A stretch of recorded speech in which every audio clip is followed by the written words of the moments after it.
Is it just me, or did Apple just make leaks look really bad? Yes, today was Apple's California streaming event, and well, some things happened as expected, but others did not. I promised you that we'd look into what was right, and we will do some of that, but all in all, I think this event was actually better than expected. I'm Jaime Rivera with Pocketnow, and let's dive in.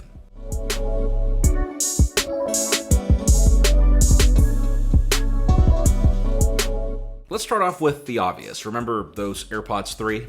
Well, either they're getting a silent announcement or I don't know what to tell you, but nope, they did not happen. Honestly, I wouldn't even blame Apple if they ditched them because AirPods Pro with the current Amazon deals right now are just too good. But alright, let's talk iPads. These didn't even make it to the Rumor Roundup because leakers said November, but I'm not really complaining. And sure, even if the regular iPad gets somewhat of a boring update, it's not bad if you do the math. I mean, think about it. Old iPad Air design, A13 Bionic that still powers the iPhone 11 series, that 12 megapixel ultra-wide selfie camera for center stage, and then double the storage for the same $329 is really not a bad deal. Still, the iPad mini is fire. Half the leaks had this being just an internal refresh with less bezels, with the separate iPad mini Pro, but nope. Complete overhaul with an iPad Air design, sort of. Bonus for those who noticed that the power button with Touch ID and the volume buttons are all at the top. So 8.3-inch liquid retina display at 500 nits and P3 color gamut along with stereo speakers. Apple Pencil 2 support with a magnetic attachment on the side, so no mini pencil as the rumor said. 4 colors, with the Starlight being my favorite, but then no iPad Air green or blue. Here what we have is purple, pink, and space gray alternatives. Apple never mentioned the chip, but eventually we saw that it's the A15 Bionic and noticed that it's the same 5-core GPU that we get in the Pro iPhones. USB-C at the bottom, and I love how Apple burned itself by claiming that it's 10 times faster than Lightning. And then we have 5G, that same 12 megapixel ultra-wide selfie camera for center stage, and a better ISP for the primary camera. It starts at $499, and you can bet that I already ordered mine, though keep in mind that storage options start at 64 and then go all the way to 256 gigs, so there's an $150 price bump for you to get more. Now, I think the biggest blow to leakers was Apple Watch Series 7. Instead of going flat, it got even more round, and it seems to be an engineering choice to make the display less prone to breaking as it allows the crystal to be 50% thicker. And yes, it's 20% larger than Series 6, but on the same footprint, so we're just talking less bezels at 1.7 millimeters. The larger display allows for more elements in the UI that even include a swipe keyboard, and then ratings are completely different, as it's now IP6X, which is weird because it means that its previous dust resistance hasn't really changed, but then don't assume it's not water resistant. They drastically improved it from 1.5 meters of water to 50 meters at WR50. That's huge. Now, the battery life seems to be the same at 18 hours with 33% faster charging through a USB-C puck, which, by the way, you can already buy in the market, and you have been for a bit. 5 new colors with Midnight, Starlight, Blue, Product Red, and Green, and I guess in Google's color names, Starlight would be sort of silver, and then Midnight would be sort of black or sort of blue. Cool thing is they'll be compatible with the existing bands that you already have, and there are a ton of new options to choose from. Now, the lineup reads Series 3 at $199, SE at $279, and then Series 6 remains on sale, but it could just be because Series 7 won't be available until later this fall for $399. Now, I wish I could say more, but even Apple's website doesn't have a full spec sheet on it just yet, so I can't even tell you if there are more sensors here or not. And sure, I could dive into the Fitness Plus updates, but honestly, I feel like that still needs more work. That said, the group experiences sound like a pretty cool idea that we'll be testing. But alright, let's just dive into iPhone 13, which I feel is more important than even the Pros, sort of.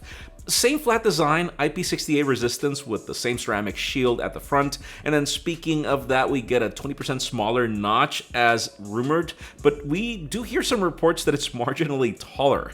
Now, don't expect the wide selfie camera upgrades of the iPads though, sadly. Now, it comes in 5 colors being pink, blue, midnight, starlight, and product red, and everything I'm mentioning, by the way, also applies to the 13 mini. Now, if you're curious as to why the cameras got diagonal, this was Apple's way to fit far better camera sensors without a bigger bump. The ultra-wide gets a minor boost, but think of the primary camera to be better than even last year's 12 Pro Max. Yes, it has the same 1.7 microns and sensor shifting stabilization, but because of that 7-element lens, you get better optics, and the A15 Bionic brings a new image signal processor. Apple made a huge deal about this chip being 2 years ahead of competitors, though keep in mind that this phone gets one less GPU core than the iPad mini and then the Pro iPhones. Apple also took a few minutes to show us their cinematic video, which will only be as good as how well they address their green lens flares. I'll let you know as soon as review units arrive. There's 5G with support for more bands, and aside from Apple's play to switch to LTE to preserve battery, those power packs are getting larger. The Mini has 1.5 hours more than the 12 Mini last year, reportedly, and then the 13 brings 2.5 hours more than the 12. Sadly, no 120Hz, though this Super Retina XDR is 25% brighter, with peaks of 1200 nits. Now, MagSafe doesn't seem to have gotten the rumored update with stronger magnets, but it seems Apple does admit that its wallet snap-on gets lost easily, so you can now use Find My to find it. Prices are the same, starting at $699, which I'm hoping is not the same play of subsidies, but the reason why I think that you should care about these two new iPhones is because if you do the math, these are cheaper 12 Pro Maxes because even the storage is now doubled. That said, the storage bumps are now matched with the Pros at $100 a piece, meaning they're a lot more expensive to get more storage bumps than before at $50. On to the iPhone 13 Pro. The most welcomed upgrade is that you no longer need to go Pro Max to get the same features. As opposed to last year, now you get all the same options I'm mentioning in whatever size you want. This seems to be the same finish of stainless steel, which didn't really age well on my 12 Pro Max. I'm even thinking about making a video about that. Your call in the comments. And then leakers got the colors wrong as well. Graphite didn't die for black. We get gold, silver, and that pink they thought couldn't be further from the truth with Sierra Blue, which is now my favorite. On the inside, the same A15 Bionic, but with an extra GPU core which enables different tricks. For example, the Super Retina XDR now has variable refresh rate between 10 and 120Hz, which still lags behind OnePlus and Samsung, but is still welcomed. Yes, those rumors of the always-on display also went out the window. We have 1000 nits of peak brightness with 1200 for HDR content. Yes, the same smaller notch of the regular models, and no special ultra-wide camera here either. Same ceramic shield glass protecting the front. Now, as for the cameras, the telephoto goes from 2 and 2.5 to 3x, now at 77mm. Now, the rumors for the ultra-wide improvements are on these phones, with a 92% better low-light performance thanks to a 6-element lens and a unique f1.8 aperture that can't really be found on any other phone that I could think of. Now, it also brings autofocus, which lets you use the camera for macros, sort of like Huawei and OnePlus did years ago. The standard camera gets a brighter f1.5 aperture, and the sensor clearly got larger at 1.9 microns. With these specs, night mode now reaches all cameras, and photographic styles now let you create your own profiles as well, but this is also reaching the 13 models, sort of, at least from what I heard. Now, video gets that cinematic boost, and the ultra-wide autofocus means crazy macro close-ups while filming, and there is ProRes video at 4K at 30 FPS, so long as you get the 256 gigs of storage or more if you read the fine print. And listen, it makes sense, as even at 1080p, any ProRes project will chew up the base 128 gigs of storage in no time. That's why you now have the 1TB of storage option along with 512 gigs as well. That said, I do debate the benefit of having ProRes because it's just a larger codec. Don't confuse it with raw video where you can edit settings later in post. It just spares you the ProRes conversion that Final Cut already does for faster processing, so I'm going to call it a gimmick for now. And also, those larger batteries are also here too at 1.5 hours between the regular Pros and 2.5 hours between the Pro Maxes. Pre-orders begin on Friday and the same prices as last year.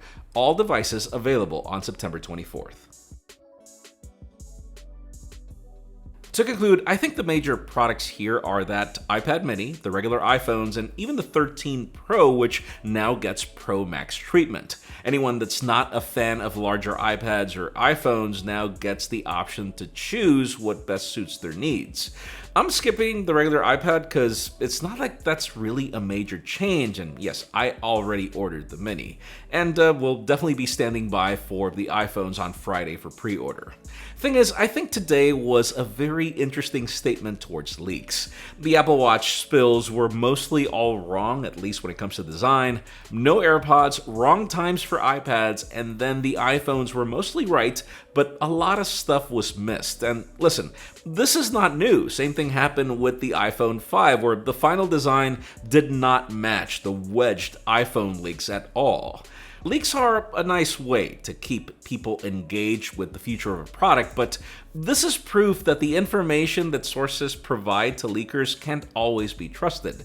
Supply chains are so complex that it's clear companies have a hard time keeping things under wraps. But what happens when the results are completely wrong? It's honestly food for the thought. But anyways, let us know what you think about today's Apple event in addition to your opinion on leaks in the comments down below. And while you're at it, follow us on social media and subscribe to our channel for more videos like this one. You can also follow me on my personal handles to see me already get ready for a crazy Techtember, which would pretty much spill into Techtober. Please give this video a thumbs up if you like what you saw. I'm Jaime Rivera. Thanks so much for watching. We'll see you on the next one.